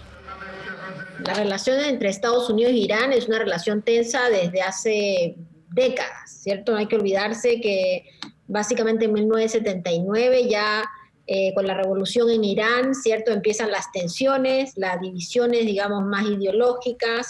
Existe una crisis en la embajada con un secuestro de algunos miembros de la embajada norteamericana. En su intento por debilitarlo, Estados Unidos ha tratado de impedir que Irán venda petróleo al resto del mundo imponiéndole fuertes sanciones. El año 2015, 7 países firmaron un acuerdo nuclear para controlar su programa atómico. El pacto establecía que Irán no podría enriquecer uranio en un periodo de 15 años, que debía eliminar el 98% del material nuclear almacenado. Además, se le impuso una prohibición a la compra de material bélico, 5 años en el caso de las armas, 8 en el caso de los misiles. Sin embargo, a 3 años de ser publicado, Estados Unidos abandonó el acuerdo e impuso otra vez sanciones económicas al gobierno persa y a quienes comercializaran con él. Donald Trump y el gobierno lo que intentan hacer es modificar el comportamiento que tiene Irán a partir de políticas coactivas, dentro de las cuales naturalmente se encuentran las sanciones de orden económica. Hassan Rouhani es el presidente del gobierno. Sin embargo, el poder lo ejerce Ali Khamenei, líder supremo de Irán, jefe de Estado y máxima autoridad religiosa del país, que en los últimos años ha atravesado una grave crisis económica debido a las sanciones impuestas. Toda esta situación ha empobrecido a la gente, pero al mismo tiempo ha aumentado la sed de venganza contra Occidente. Ya han habido sanciones económicas en el pasado que no han alterado el comportamiento iraní, sino que más aún han incentivado a que Irán continúe con el proceso de adquisición de un arma atómica. Uno de los hechos que más dolor causó a los iraníes fue el asesinato de Qasem Soleimani, general de ejército, héroe de la guerra contra Irak y estratega de la ofensiva contra el Estado Islámico. Su asesinato, perpetrado en enero de 2020 en el aeropuerto de Irak, fue ordenado por el mismísimo Donald Trump. Pero Irán es una potencia nuclear y económica en el Medio Oriente que tiende a ejercer su área de influencia. Y obviamente que desde un punto de vista no solo de impronta del Estado, sino que también hay un tema religioso. Este lunes Estados Unidos anunció nuevas sanciones económicas contra Irán. Sin embargo, desde el Consejo de Seguridad de la ONU se ha dicho que Washington no tiene derecho para imponer ahora esta medida, al haber abandonado el pacto nuclear de 2015. El reciente acuerdo entre Israel, los Emiratos Árabes Unidos y Bahrein dejó al gobierno de Teherán en una posición muy incómoda. Sin embargo, Irán tiene una carta bajo la manga y es por eso que la situación es tan delicada. Es que en el origen de este conflicto están las motivaciones político-religiosas, pero también las económicas, enclavadas en el estratégico estrecho de Hormuz. Bueno, estaba entonces este informe. Fíjense ustedes que Irán tiene un as, tiene una cartita bajo la manga y se llama Estrecho de Hormuz, Iván. Vamos a revisarlo de inmediato acá en nuestra pantalla. El Estrecho de Hormuz es muy importante, debe ser uno de los lugares más importantes y estratégicos del planeta. ¿Por qué? Vamos a explicarlo de inmediato, porque por acá pasa cerca de 1/5 de la producción petrolera del mundo. Todos los países del Golfo Pérsico, ¿no es cierto?, incluido también Irán, comienzan a exportar. Acá tenemos las rutas hacia Sudamérica, hacia Estados Unidos, todo el petróleo del mundo que sale desde el Estrecho de Hormuz. Bueno, también podemos ver Europa y también algunos mercados asiáticos. Iván, ¿quién controle este punto? ¿Quién controle este punto, no es cierto? Acá también manejará el negocio del petróleo. Fíjate tú que es un estrecho bastante angostito. Es un canal que tiene 2 vías marítimas de 3 kilómetros, lo suficientemente profundas para poder soportar a los barcos petroleros más pesados y más grandes del mundo. ¿Qué es lo que ha dicho Irán? Que si se complejiza esta situación, si se pone complejo el escenario, ellos vienen y bloquean el estrecho de Hormuz. Por supuesto, esto podría ser considerado como una declaración de guerra para muchísimos países que, ¿no es cierto?, están exportando el crudo desde este punto de Medio Oriente. Y vamos a ver también la importancia. Fíjate tú si lo comparamos con otros estrechos por donde también se exporta petróleo. El estrecho de Hormuz, por el estrecho de Hormuz, diariamente circulan o pasan 19 millones de barriles diarios de petróleo. ¿Qué es lo que pasa, por ejemplo, en el estrecho de Malaca, allá en Asia? 16 millones de barriles diarios. Y el famoso canal de Suez, ubicado ahí en Egipto, ¿no es cierto?, 5,5 millones de barriles diarios. ¿Podría llegar esta tensión hasta un punto de no retorno? Es difícil vaticinarlo, pero vamos a estar, ¿no es cierto?, muy atentos a todo lo que ocurra con Irán, ¿no es cierto?, con Estados Unidos y, por supuesto, Iván, con el estrecho de Hormuz. Anuar, muchas gracias. Nos vemos la próxima semana. Hasta pronto. Vamos ahora a revisar otras informaciones. Un planeta inusual y a una temperatura sorprendente. Este fue el descubrimiento en el que participaron astrónomos chilenos y que fue publicado por la prestigiosa revista Nature. Tiene una temperatura 121 veces superior a la Tierra. Más allá del sistema solar, cerca de una estrella con mundos similares a Neptuno, fue descubierto un nuevo exoplaneta. Específicamente 260 años luz de distancia separan la Tierra del LTT 9779b. Lo que los científicos han denominado un Neptuno ultracaliente, un descubrimiento liderado por astrónomos de la Universidad de Chile que ha impactado a los expertos por su rareza. Tiene masa y radio similar a los de Neptuno. Lo novedoso de este sistema es que lo encontramos con unas propiedades en el fondo que tiene el planeta que no son normales para, en el fondo, comparado con el resto de la población que conocemos de planetas extrasolares. Encontrado en el llamado desierto neptuniano, un área donde es muy inusual hallar este tipo de cuerpos celestes.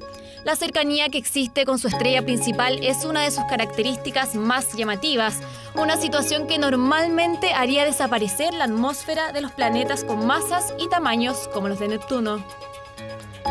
Probablemente no vamos a encontrar ningún otro planeta similar a este, que tiene una buena atmósfera y están en órbita alrededor de una estrella relativamente brillante. Entonces, es un planeta bien especial. El LTT 9779b alcanza temperaturas de 1700 grados Celsius, 121 veces más que la Tierra y más del triple que la de Venus, el planeta más caliente del sistema solar. Si pondríamos a la Tierra a esta distancia de esta estrella en el fondo, es tanta la temperatura en la superficie que adquiriría nuestro planeta, serían alrededor de 2000 grados en el fondo. La superficie de la Tierra comenzaría a fundirse, a derretirse, y básicamente sería muy probablemente toda una superficie de lava, un mar de lava básicamente. Pero no solo la alta temperatura lo hace en especial, también su traslación. En 19 horas da una vuelta completa a su órbita, es decir, que el año de LTT 9779b dura menos que un día de la Tierra. Invisible al ojo humano, pero que no se encuentra tan alejado de la Tierra. Sin embargo, visitarlo en el corto plazo sobrepasa los límites de la física y bordea los de la ciencia ficción. Necesitamos nuevo tipo de física, básicamente, para viajar a otras estrellas como este. Con la tecnología actual es difícil poder mandar algo directamente hacia allá, así que lo que hacemos ahora es solamente analizar la luz de las estrellas o de los objetos que estamos estudiando.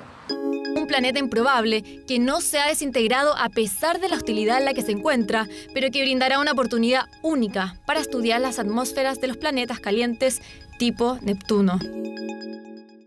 Más de 15.000 millones de pesos se están pidiendo por la isla chilena Guafo. Esto es un sitio que se dedica a ofrecer este tipo de territorios a mercados internacionales o locales. Un anuncio que tuvo incluso repercusión mediática en el extranjero a raíz de la rica biodiversidad del terreno y por el significado para la cultura ancestral de la zona de la región de los lagos.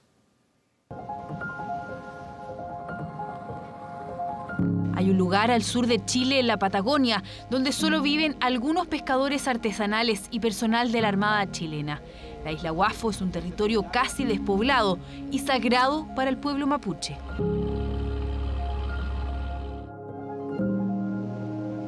Una isla con una gran diversidad de flora y fauna que durante estos últimos días ha sido foco de la noticia y no solo en nuestro país. Más de 49.000 de sus hectáreas se venden en esta página web que funciona como una corredora de islas privadas. Por Guafo piden $20 millones. Isla Guafo para nuestro pueblo originario mapuche huilliche tiene carácter de isla sagrada, ya que ahí habitan nuestros ñenes, que nos dan la fuerza espiritual para cada uno de nuestros integrantes de nuestro pueblo. Es una aberración, ¿no es cierto?, que se intente lucrar con la venta de esta isla. Isla Guafo se ubica a unos 37 kilómetros al suroeste de la isla grande de Chiloé y su venta ha causado incluso revuelo internacional. Varios medios del mundo han hecho eco del anuncio publicado. El diario británico The Guardian tituló con el precio al que se vende un territorio sagrado para pueblos originarios, tema que también es replicado por el medio francés Le Point y en el Clarín. Según las publicaciones, sus dueños serían el empresario Paul Fontaine y Rodrigo Danús, conocido por su productora Broad Eyes y por haber sido quien trajo la farándula a Chile.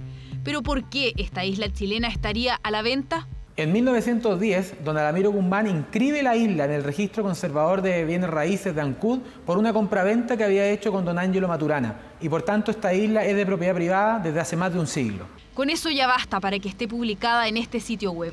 La isla Guafo no es la única chilena que se ofrece. Hay otras 5 islas en distintas partes de nuestro territorio que también buscan comprador. En particular, Guafo es la de mayor tamaño y valor, una zona que ya desde el año pasado se ha buscado proteger por parte de la comunidad mapuche local como un espacio costero marino de pueblos originarios. Apoyamos y respaldamos fuertemente esta iniciativa, ya que Isla Guafo para nosotros representa un sitio prioritario de conservación y esta medida o solicitud de EMPO asegura los objetivos de conservación de biodiversidad que se han visualizado para este territorio. Consultado por 24 horas, uno de los dueños, Paul Fontaine, aseguró no conocer el motivo ni origen de la publicación que ofrece la compra del lugar por más de 15.000 millones de pesos, pero declinó conversar en cámara respecto al tema. Estas imágenes fueron recopiladas para el documental La Isla y los Hombres, estrenado en 2017. Su autor, quien vivió en el lugar y compartió con su reducida población, también critica que un sitio tan importante para la cultura y el medio ambiente se oferte como si se tratara de cualquier otra propiedad. El solo hecho que tú la pongas a la venta genera una serie de expectativas de lo que va a suceder, ¿te das cuenta? Entonces genera nerviosismo local, o sea, ¿de qué voy a vivir luego si se pone a la venta la isla? Evitar la venta es difícil porque el terreno ya está en manos de privados. Los pueblos indígenas y los habitantes de la zona esperan entonces que la solicitud de conservación de las aguas pueda avanzar. Confían en que eso podría frenar las ganas de que algún comprador se tiente con la belleza del lugar y no respete toda la tradición que le antecede. Les recordamos que a partir de las 22 horas, Televisión Nacional de Chile está autorizada para transmitir programas para mayores de 18 años. Revisamos otras noticias. El Diario Oficial publicó el protocolo que busca prevenir y sancionar conductas de acoso sexual, abuso, discriminación y maltrato en el deporte. El documento es apoyado de manera transversal, aunque admiten, todavía deja muchas cosas por corregir. De Marlene Arens hasta acá, Chile no tiene tantos triunfos deportivos, pero los tiene. Mujeres y hombres los han logrado y van por más. Pero la para por pandemia de las actividades deportivas fue un buen momento para poner atención respecto a un problema sensible para esas mujeres y hombres que viven inmersos en la actividad deportiva. Esto tiene como objetivo finalmente que dar un piso mínimo de cómo prevenir y cómo estar a la altura desde una perspectiva de género. Y es que al fin, tras 9 meses de trabajo, nace, publicado en el Diario Oficial, es decir, con total vigencia, el protocolo que busca prevenir y castigar cuando sucedan los casos de acoso sexual, abuso, maltrato y discriminación en el deporte. Y que sin duda es un paso importante en la prevención y también en la sanción de tipos penales. Pero surgen dudas. Es un primer paso, destacable por todos. No obstante, Allí, casos como el conocido hace algunas semanas sobre episodios de violencia en la pareja, donde habría participado Leo Valencia, jugador de Colo-Colo, no están normados específicamente en este protocolo. Es que no está sancionado ahí, no les es aplicable porque ni siquiera está en el mínimo legal. Es una de las falencias. No se pensó en eso, no está escriturado dentro del reglamento del Ministerio del Deporte. Claro, quedaría fuera. Pero los clubes o asociaciones pueden hacerlo. Y la idea es, de hecho, que perfeccionen el protocolo base. El jugador de fútbol no es solamente el jugador de fútbol 2 horas al día cuando entrena con nosotros y cuando juega el fin de semana. El jugador es siempre, porque tú vayas donde vayas, representas a tu club. Pero es una cuestión institucional que tenemos que definirla bien para no quedar atrapados en no resolver nada. Muchas veces cuando tú no tienes bien definidos los protocolos o cuando no tienes manuales o procedimientos correctos, hechos como los que lamentablemente hemos sabido que han sucedido en otras partes, se diluyen precisamente porque nadie sabe cómo manejarlo. Y no solo eso queda en manos de cada institución y de cómo decida aplicar el protocolo. Hay entidades que incluso no están obligadas a aplicarlo, como lo señala el documento en el Diario Oficial, donde se lee que el Comité Paralímpico o la Federación de Fútbol de Chile y algunas otras organizaciones podrán adoptarlo. A ver, nosotros esperamos, ¿no es cierto?, que todas las asociaciones y todas las organizaciones asuman y hagan suyo este llamado. Lo que pasó fue que se dejó fuera sin querer, por así decirlo. O sea, no se contempló todas las entidades deportivas pertinentes, la ley específica y señales a cuáles se les debe aplicar. Y por eso te digo que este protocolo y esta ley necesita ser implementada en todo el deporte. Pero todo es perfectible, aseguran, y a partir de este momento las organizaciones deportivas con y sin fines de lucro tienen un plazo de 6 meses, esto es hasta el 21 de marzo del próximo año, para implementar este protocolo, con todas las mejoras que sea posible. Si nosotros hablamos de funcionarios, decimos todos los administrativos, directores técnicos, preparadores físicos, pero también tenemos que supervisar qué es lo que está pasando también, por ejemplo, con los jugadores y jugadoras, para ver qué es lo que está pasando con ellos. Por lo pronto, la exigencia es que toda organización deportiva, no solo en el fútbol, adopte medidas a partir del protocolo, a objeto de prevenir, y esperamos eliminar del deporte el acoso y el abuso sexual, la discriminación y el maltrato. Ciao Milano, ciao Inter, sono qui. Arturo ha llegado aquí. Por 775 días fue jugador del Barcelona. A partir de hoy, Arturo Vidal es jugador del Inter de Milán. Pasó los exámenes médicos y es el nuevo refuerzo del equipo estelar de la ciudad de Milán. El Rey además habló con el técnico, ya se ha puesto de acuerdo. Conte lo tuvo en la Juventus, lo conoce y es muy probable que el próximo sábado debute como titular frente a la Fiorentina. Será también de la partida Alexis Sánchez, que forma la dupla chilena del Inter. El fútbol italiano se pone pero demasiado lindo, interesante para nosotros.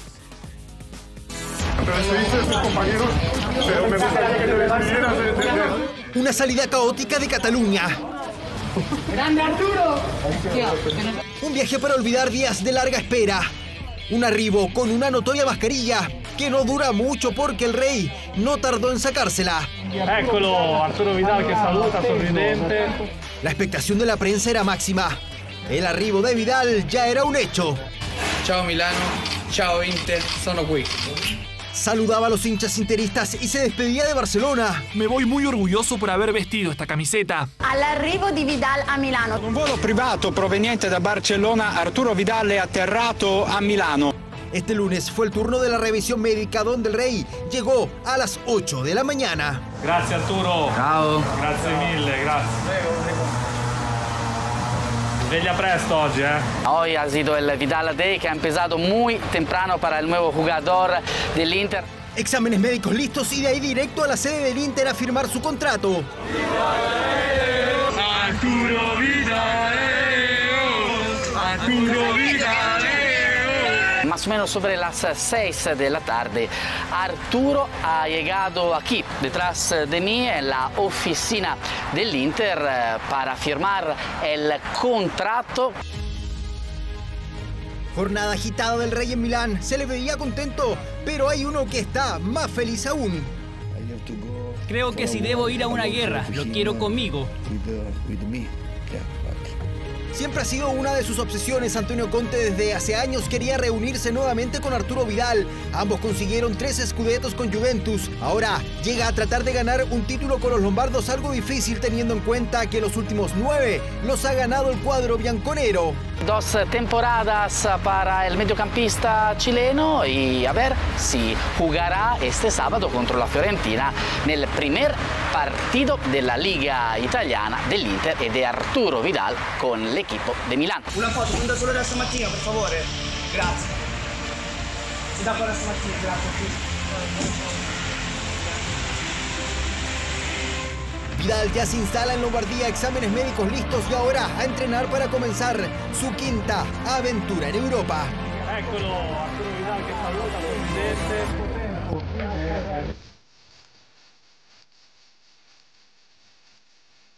En el momento en que se confirmó la partida de Arturo Vidal, comenzaron a llegar saludos muy emotivos de sus compañeros. Los amigos de siempre, los sudamericanos, se cuadraron con Arturo.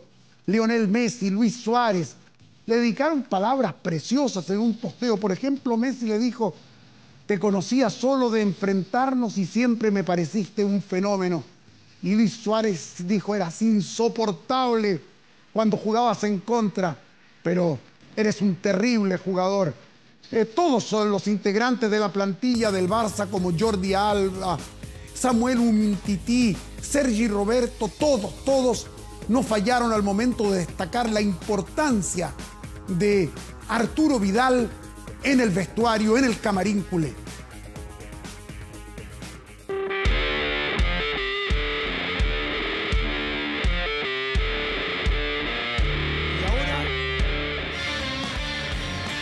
Ahora queremos hablar de un reencuentro. Un reencuentro entre dos jugadores que explotaron en un Colo-Colo triunfador año 2006-2007. Con Alexis y Arturo en la cancha, Colo-Colo dirigido por Claudio Borghi llegó cerca del 70% de rendimiento. 14 años después, las dos grandes estrellas quizás de la gran revolución del fútbol chileno, de la generación brillante, ahora se junta en el Inter. Esta es la historia de estos dos, Alexis y Arturo, que han hecho tanto para ver crecer y hacer crecer al fútbol chileno.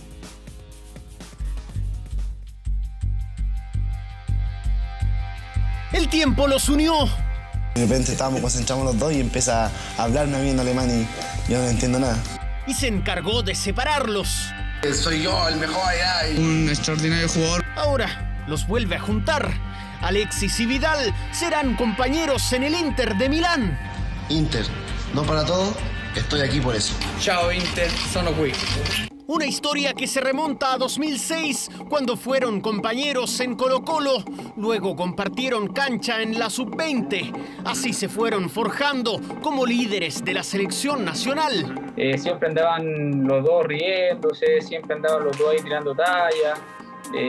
Los dos ahí se molestaban de que iban así, uno era mejor que el otro, siempre como que estaba esa competencia sana de ambos de poder triunfar.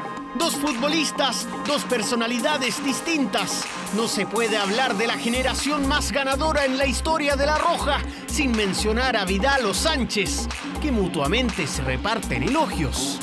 Un jugador que maneja todo el partido. Corre, mete su buen pase y bueno, en cualquier equipo del mundo lo quiera.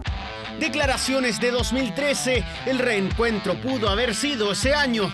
El Rey estaba en la Juventus y fue tentado por Barcelona. El representante Fernando Felicevich dio marcha atrás en la operación. Me gustaría estar con él, compartir con él, lo conozco de pequeño. Pero no todo fue color de rosas. En la era de Claudio Borghi se especuló con un quiebre en el camarín entre Alexis y otros referentes. Terminaron el primer tiempo, se juntaron todos menos Alexis Sánchez, que se fue directo a camarín. El primer tiempo se fue antes porque tenía ganas de ir al baño. Eso es lo que pasa, de verdad. Pero Alexis está más unido que nunca con el grupo. El tiempo sanó los problemas y Vidal fue protagonista de uno de los hitos más importantes en la carrera de Sánchez, cuando superó a Salas como goleador histórico de la Roja. Se equivoca Alemania, le queda Alexis. Con Vidal, Alexis. Alexis y el primero. Sánchez y el primero. Sánchez. Gol, gol, gol, gol, gol, gol. ¡Gol! Es importante que Alexis logre este objetivo. Momentos que entran en la memoria colectiva y que podrán seguir alimentando esta relación Vidal-Sánchez. Líderes futbolísticos del país se volverán a encontrar en Milán. ¡Se juntaron los genios! Y Schouten delante de... Y ahora vamos al 39 años. Hoy, modestamente, hizo los 2 goles del Milan frente al Bologna. Actuación, no jugó Gary. Un gol de cabeza, el penal sólido Ibrahimovic para ser de nuevo figura en el calcio italiano. Incombustible, el notable jugador sueco. Los Wolverhampton no pudieron frente al Manchester City. El equipo de Guardiola comienza a transformarse en protagonista de la Premier League, donde está el Leeds de Bielsa dando que hablar. 2 partidos, un triunfo, una derrota. Aquí está De Bruyne, el belga, anotando el 1-0 para el Manchester City sobre el Wolverhampton. Luego Foden anotaría el segundo, demasiado superior, muy ofensivo, rotundo el cuadro de Guardiola. 2-0 los 32 minutos del primer periodo. El partido recién se calentó cuando estaba 2-0 y faltaban 12 minutos para el final. Qué lindo cabezazo del mexicano Raúl Jiménez para el 1-2, descuento de los locales, los chicos de los Wolves. Pero Gabriel Jesús, el brasileño, liquidó el partido, sentenció 3-1. Ganó el Manchester City de Guardiola. Dejamos la Premier League, claro que sí, porque ahora vamos a hablar de los problemas de Colo-Colo en Copa Libertadores. Juega con Paranaense y tiene un montón de lesionados. Esteban Paredes, Barroso no puede jugar y Saldivia tuvo una lesión en el tendón de Aquiles. Difícil partido para Colo-Colo en Brasil. Indudablemente que va a ser una resta muy valiosa, ¿no? Por lo que significa Paredes, por lo que aporta, por sus goles. El lamento de Gualberto Jara es indudable. Por molestias físicas, Esteban Paredes no estará frente a Atlético Paranaense. Efectivamente no está en la plenitud de su medio físico, no se ha recuperado bien. Es por esto que el 7 no viajará a Brasil para medirse por Copa Libertadores, ausencia sensible en el equipo albo. Lo de Paredes es una lesión del aductor que él lo arrastra ya de hace tiempo. Las alarmas se encienden en Macul. El cacique al regreso del fútbol ha convertido solo 5 goles, de los cuales 3 son de Esteban Paredes.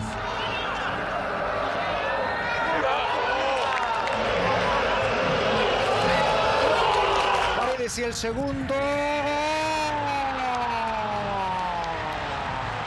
Cuando el tanque no estuvo en cancha, Jara y compañía definitivamente no supieron de abrazos.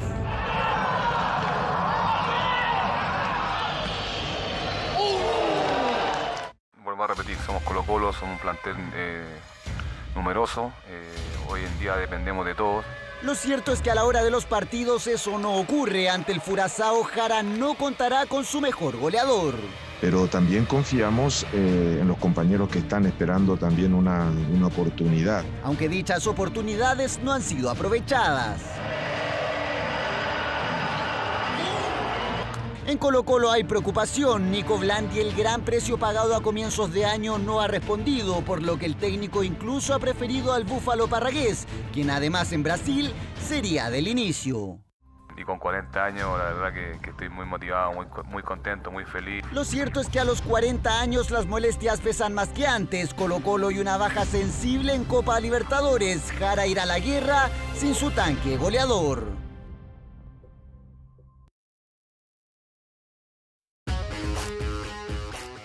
La historia cuenta que esto le ocurrió, o algo muy parecido le ocurrió al chileno Manuel Plaza en un maratón olímpico hace casi 100 años. Ahora hay un gesto precioso porque había alguien que ayudara al atleta en cuestión, aproblemado. Se trata del triatleta madrileño Diego Méntrida, que tuvo un gesto con un adversario, con un compañero de carrera realmente lindo que ha dado la vuelta al mundo. Nota para no perder. ¡Madre mía, qué carrera del inglés! ¡Aparece en escena! ¡No! ¡Ha perdido! ¡Hay tiempo! ¡Ha tenido! ¡Ahí está Méntrida! ¡Que aparece! Vamos a ver porque se frena. Amo esta historia. Es el gesto más deportivo de los últimos tiempos. Ahora un poco de espíritu deportivo a la antigua. Un gesto que dio la vuelta al mundo y sacó aplausos. Ocurrió en el triatlón de Santander, España. Un desafortunado error del británico James Teagle le hacía perder la tercera posición a manos del español Diego Méntrida. Por un error suyo no me parecía justo que entrara yo tercero y el cuarto. A mi entender, él me había ganado donde había que ganarme, que es corriendo. Claro que el español de 21 años hizo algo muchas veces impensado en el deporte de alta competencia. Se detuvo a esperar a su adversario. Y en ese momento te ves que vas a entrar tercero. Simplemente me paré, me pareció que era lo más justo y paré y le dejé pasar a él. Una integridad grande y conoces la verdadera deportividad. Creo que realmente la gente se lo ha tomado muy bien y por eso se extendió por el mundo. Es increíble que la gente lo valore. El gesto ha dado la vuelta al mundo. Incluso la gran estrella de Hollywood, Will Smith, puso al triatleta como ejemplo de deportividad a nivel mundial. Lloré, me hizo llorar. Amo la integridad. Hay integridad en este lugar. Bien hecho, Diego. Te aprecio. Un momento que perdurará para siempre en el recuerdo. Diego no subió al podio como mejor resultado de su carrera, pero aquel gesto le valió el reconocimiento del mundo, que lo elogió como ganador.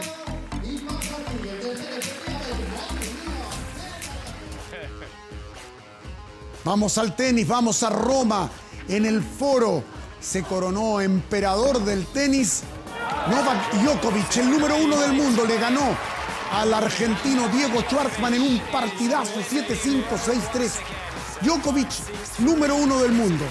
Lleva 36 títulos en Master 1000. El jugador que más títulos ha ganado en este tipo de competencias. No ha perdido ni un solo. Y les quiero contar una noticia de fútbol al cierre. Resulta que el chileno Mauricio Isla, integrante de la plantilla del Flamengo, está en Guayaquil con coronavirus positivo. Él y 5 compañeros.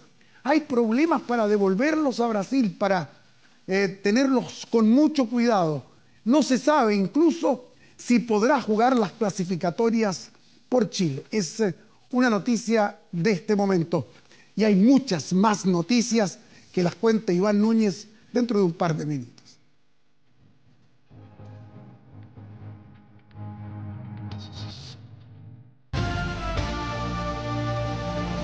Ya estamos de regreso para contarle que exámenes a 20 funcionarios, 5 personas en cuarentena preventiva, además del edificio cerrado por desinfección. Bueno, esto fue el resultado del contagio que afectó al gobernador de Concepción, Julio Anativia.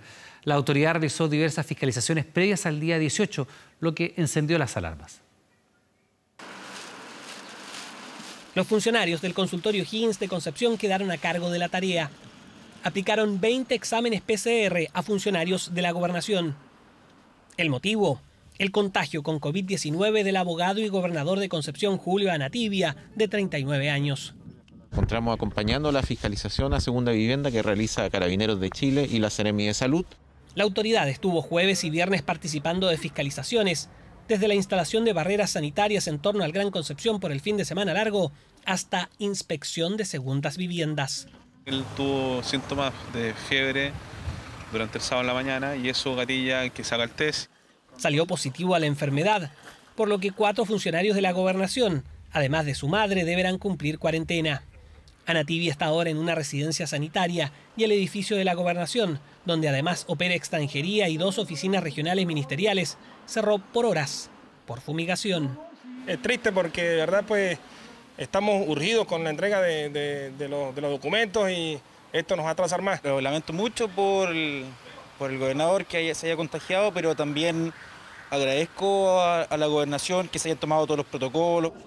En Dichato acompañó a la suboficial Aida Retamal, jefa del retén, en la fiscalización de segundas viviendas. No ingresó a casas que estuvieran habitadas, eso es lo que él reporta, lo que indica de acuerdo al equipo, y permanentemente estamos mirando que los protocolos se cumplan para evitar, ¿cierto?, la propagación de la enfermedad. La suboficial Retamal está a cargo del retén Dichato desde julio. Ahora está con licencia, luego que este lunes tuviera el resultado de su examen PCR positivo al COVID-19. El inicio de los síntomas fue casi el mismo día, entonces es muy difícil que una persona haya contagiado a la otra por la cercanía del inicio de los síntomas a cada uno. Eso lo estamos analizando. El retén también fue sanitizado y los carabineros que estuvieron en contacto con la suboficial Retamal están en cuarentena preventiva. Hasta ahora se desconoce la vía de contagio de ambas autoridades. La Seremi de Salud está en plena investigación de contactos estrechos de ambos casos y si se cumplió con los protocolos de distanciamiento y seguridad sanitaria. El presidente Sebastián Piñera participó de forma telemática de la reunión de alto nivel de la Asamblea General de Naciones Unidas que conmemoró los 75 años del organismo.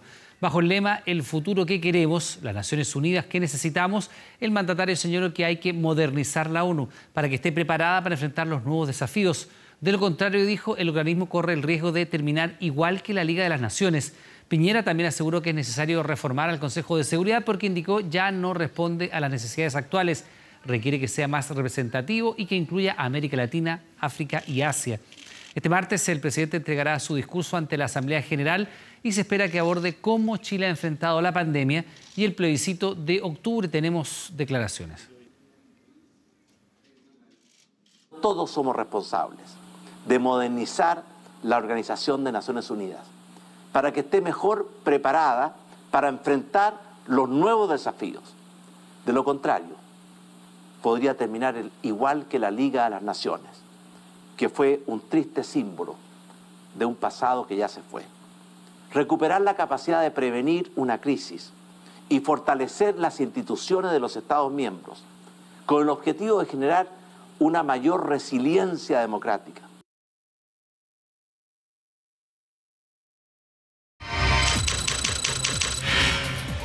24horas.cl.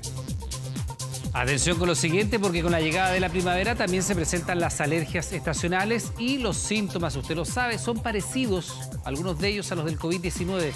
Todos los detalles sobre cómo diferenciar los síntomas de las alergias y del coronavirus los puede encontrar en 24 Data de nuestro portal de noticias 24horas.cl para que usted también no se confunda. Estamos terminando las noticias, le damos las gracias por estar junto a nosotros. La invitación es que permanezca en nuestra sintonía, llega un nuevo capítulo de Fuerza de Mujer.